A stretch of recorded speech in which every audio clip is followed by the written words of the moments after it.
Kevin, how well do you feel like you and Andrew know each other already, and how much are you learning more about each other every time you sit down and talk about this team? Yeah, Andrew and I have had a pretty good relationship prior to this job for me.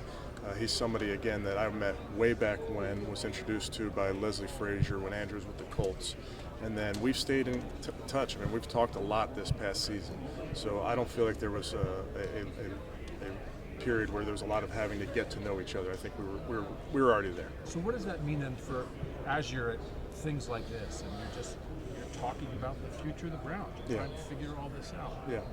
Can you just describe a little bit what you two are like together? So describe our breakfast the other day. I mean, I would write. He had a burrito.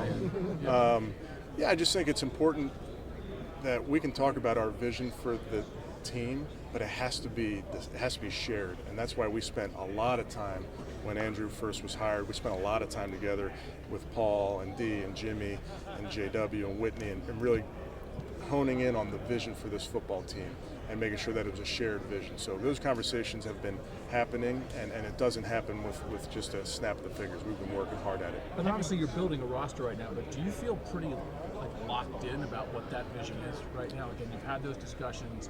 Yes. Do you feel like it's... Oh yeah, we're very clear on what we want to be. Now, it's my job and our coaches' jobs to, when we get the final roster, to make sure that we can win in a couple different ways. So that thing is always something that you may change week to week in terms of how you attack a defense. So it's our job, once we get our players, to really form that plan of attack. Kevin, now that you've had Joe Woods in the building for a bit, to what extent does Joe Schobert fit what you and Joe and Andrew have in mind for that middle line? I think Joe's a good football player. I have not gotten a chance yet to get in front of him, as you can imagine, but I think from everybody that I've spoken to in the building about Joe the person, I think it's A++.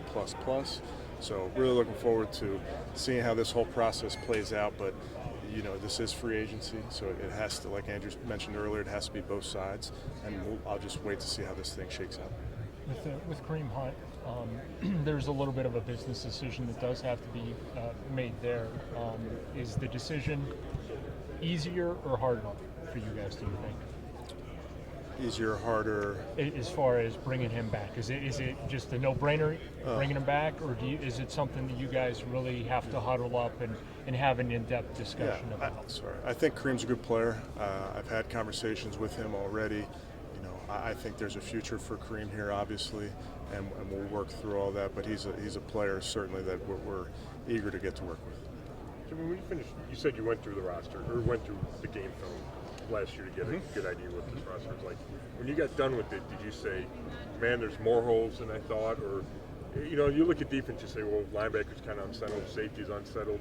Is that kind of the feeling you had, or? No, I think again, I said it a little bit earlier. I don't know that any team looks at the roster and says, "We're there, we're done." So I think it's going to be a yearly thing where you say, "All right, we maybe have depth here that we want to address, or there's a spot here where we really want to go get an impact player." But I feel confident with AB and his staff. I think we'll be able to identify some guys that will help us this year moving forward. But to say that every team's going to have the perfect roster going into week one, I don't think that's realistic. How do you go about the process of deciding whether you'll call plays or Alex will call plays? Yeah, it's just something that I don't think we need to make a decision on right this moment here in February, but I think it's in fairness to AVP, I think I need to give him some opportunities to call it in practice, call it in the preseason, so that I can get comfortable with him calling it, or I can get comfortable with me calling it. But that's definitely a fluid situation,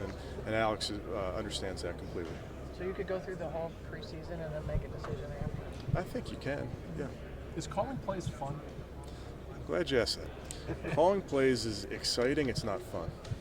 When you're done calling plays, you sink into the couch. But what's fun is winning, so that's what I'm about, and whatever gives the Browns the best chance at winning, that's what we'll do. It does seem like, though, sometimes when offensive guys become head coaches, for a lot of them, it seems sometimes it's hard to give it up. Is it hard to give up that exciting part of it? Having not gone through what the decision's going to be, I don't know, but I can promise you I will do whatever is in the best interest of the Browns. They always say it's not as good as it looks, it's not as bad as it looks. So can you maybe give us a little bit of a, I guess, barometer of what your takeaway was from what you watched on film from last season? Yeah, I don't want to be critical of last year because I wasn't here. I wasn't, totally aware of what was being coached or what was going on at really any level. So I can just promise you that I evaluated the players.